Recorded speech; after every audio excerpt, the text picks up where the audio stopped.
OKu is a subdivision in the northwest region of Cameroon. OKu is made up of 36 villages with a population of about 180,000 inhabitants.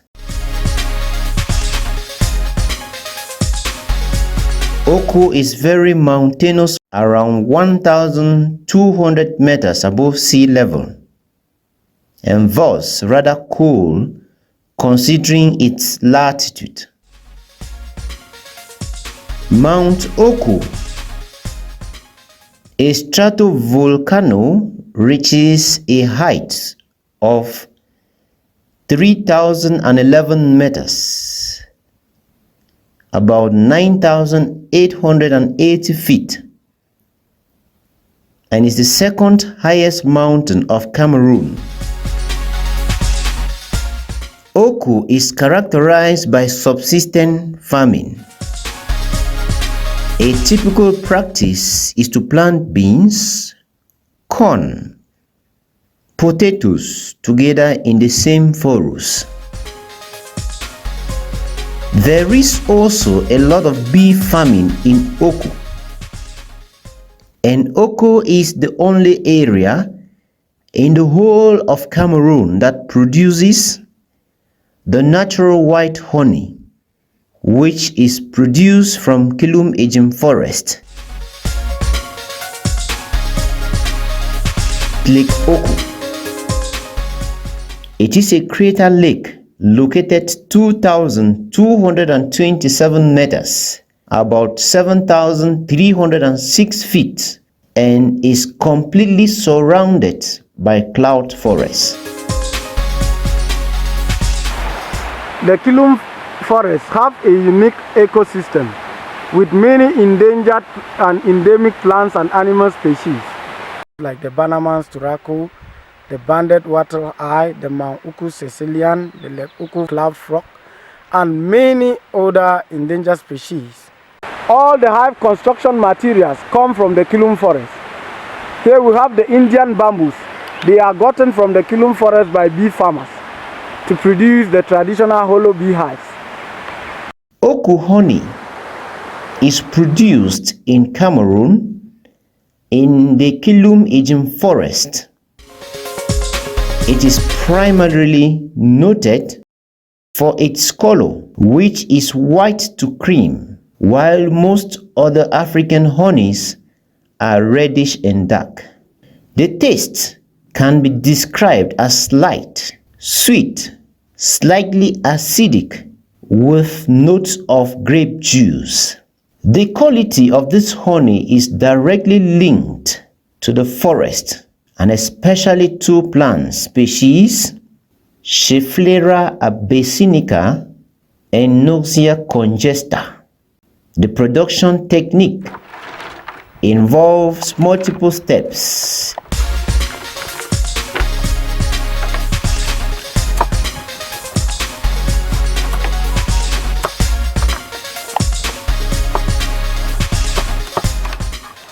Lavengwa Stephen and Dinse Eugene are renowned bee farmers in OKu. They own over 500 hives in the Kilum Forest. They make their hives with local material. They produce mainly the traditional hollow bee hive, which lasts up to 25 years. These sticks are crisscrossed in the hive during hive construction to serve as hooks on which the bees will hook the honeycombs when they colonize the hives. And during honey harvesting, the bee farmer do not harvest across these sticks, because if they do, the hive will abscond. When you harvest beyond this level, you take all the honey from the hive, leaving the bees with no food or absolutely nothing to depend on. At this level, the hives are wrapped with grass to make them durable and to give the bees some warmth. Temperatures in the Kilum Forest are below 10 degrees centigrade, which is not very much favorable for bees. To give the bees some warmth, the hives are wrapped with the grass.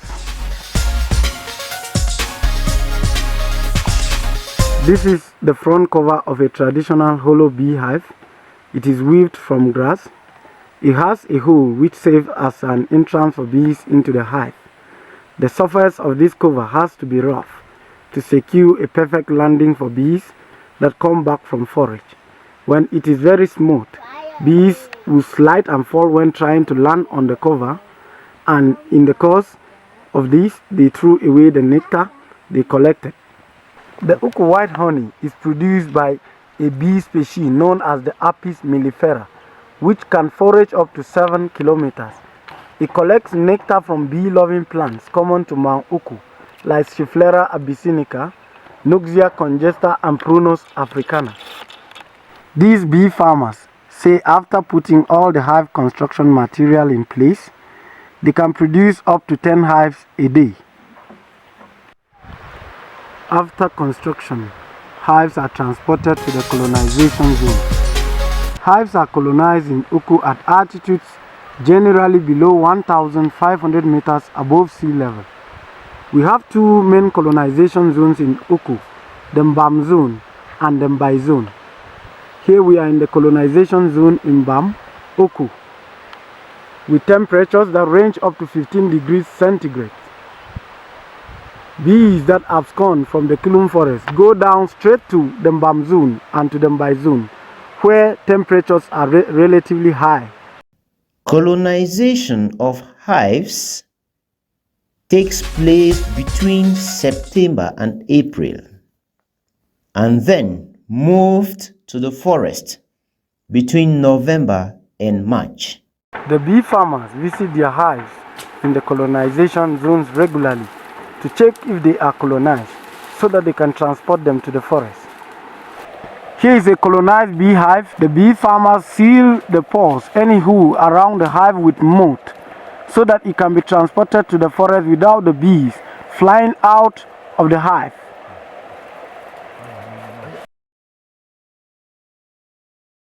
To get the pure white honey, colonized hives have to be transported and mounted in the forest at altitudes 2,700 meters above sea level.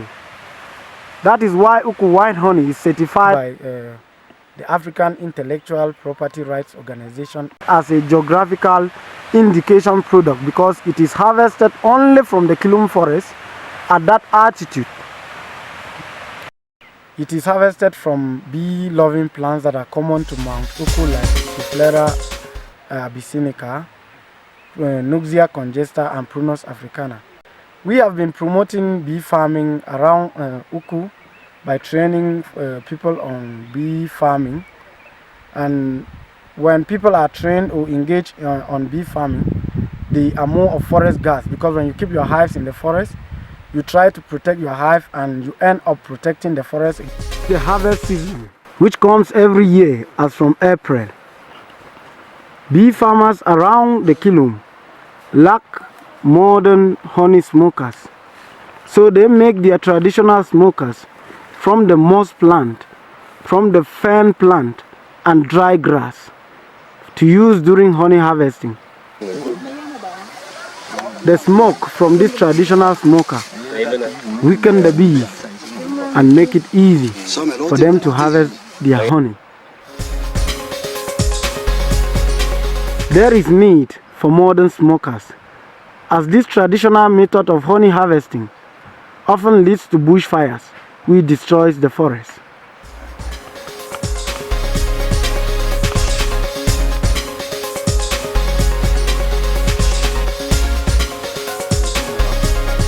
Oku honey production has traditionally been an activity practiced individually and by many. The Oku honey is harvested and filtered naturally.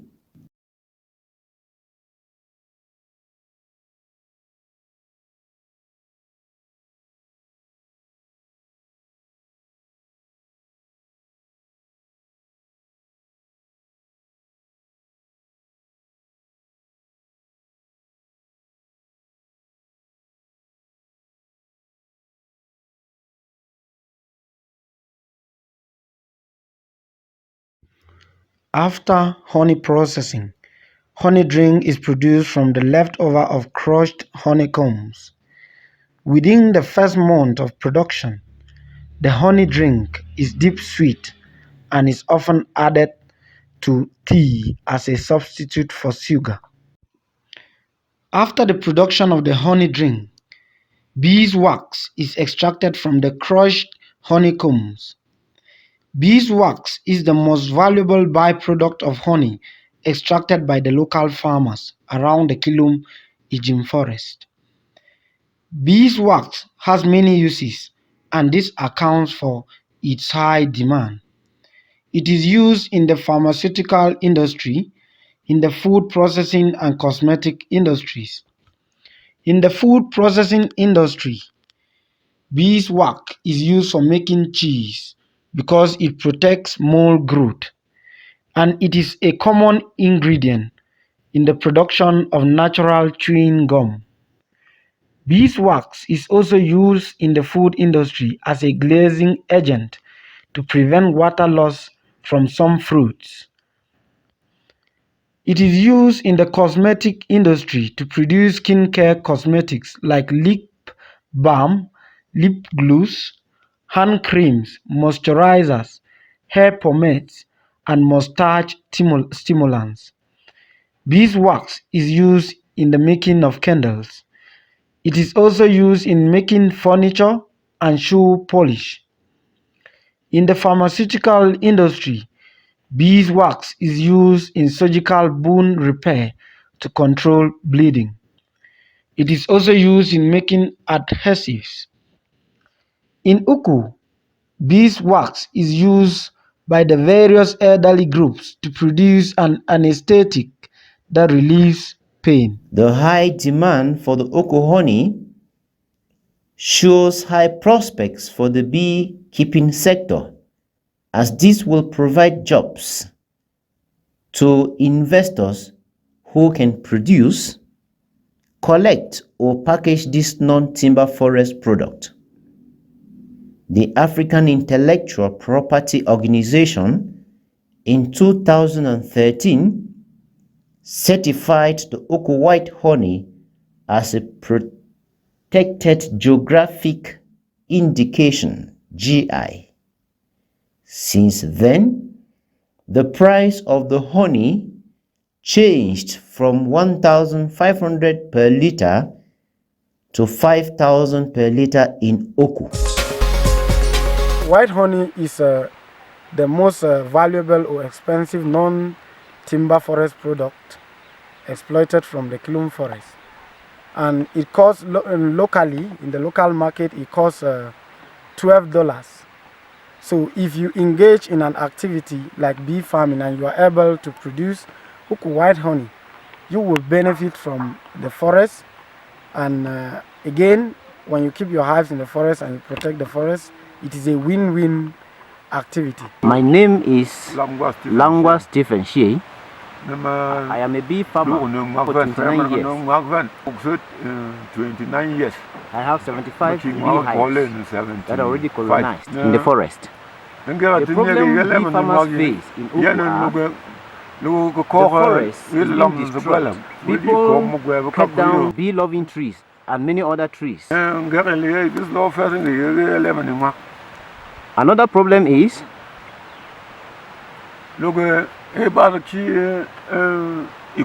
lack of bee farming equipment, like bee suits to protect themselves from bee stings during harvest, and smokers.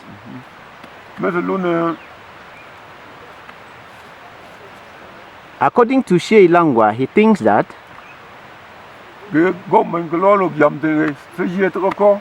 if the government or its partner or any other person wishing to help the bee farmers in OKu, if they help to regenerate the forest, they are sure that the bee farming business is sure business, because the forest will remain there and the bees will be alive to give the honey that the OKu people need, especially the farmers. Another issue that the bee farmers in OKu wish to have is a ready market.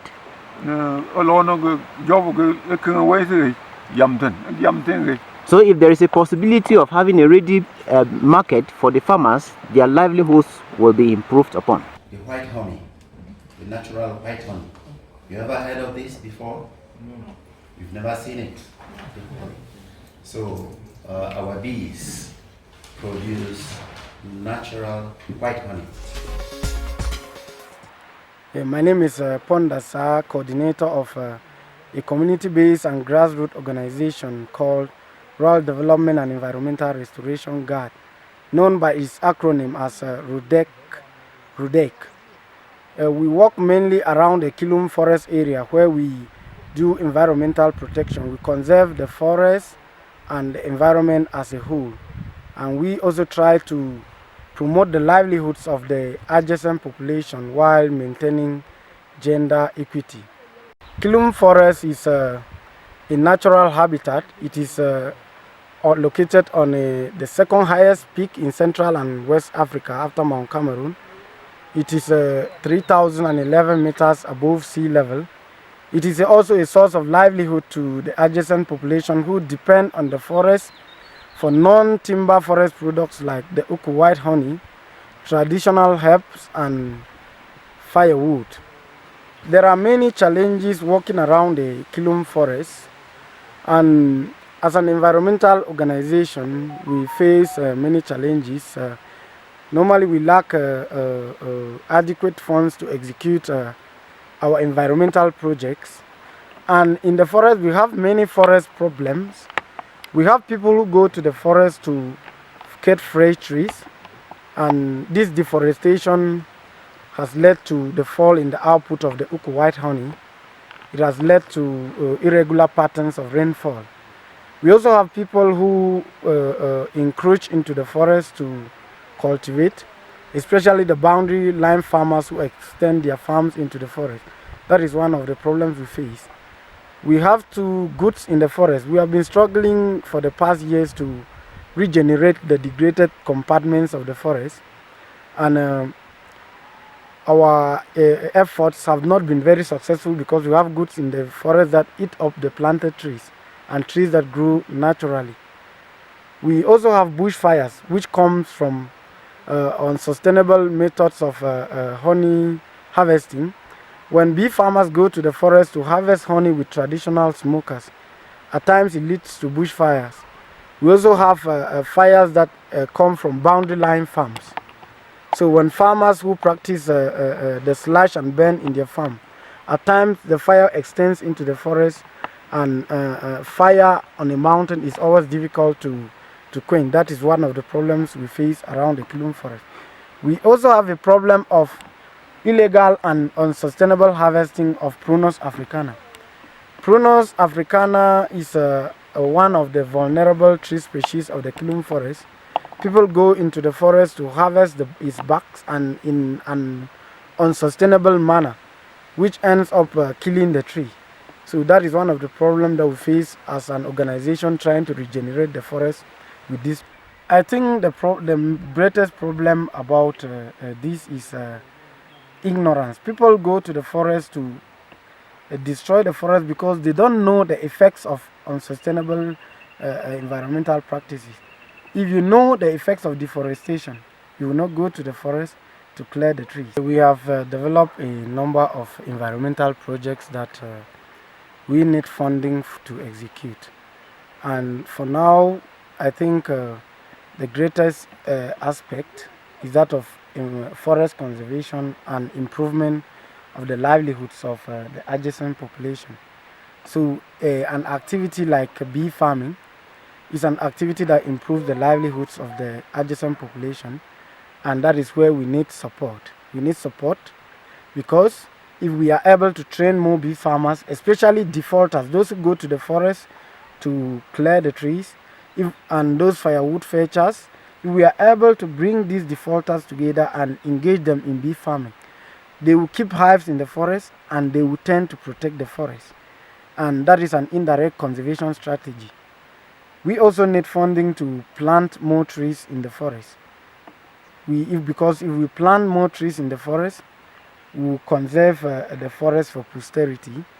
We will also protect the home of endangered species, and we will improve on the output of the OKu White Honey and the livelihoods of the adjacent population who depend on the forest.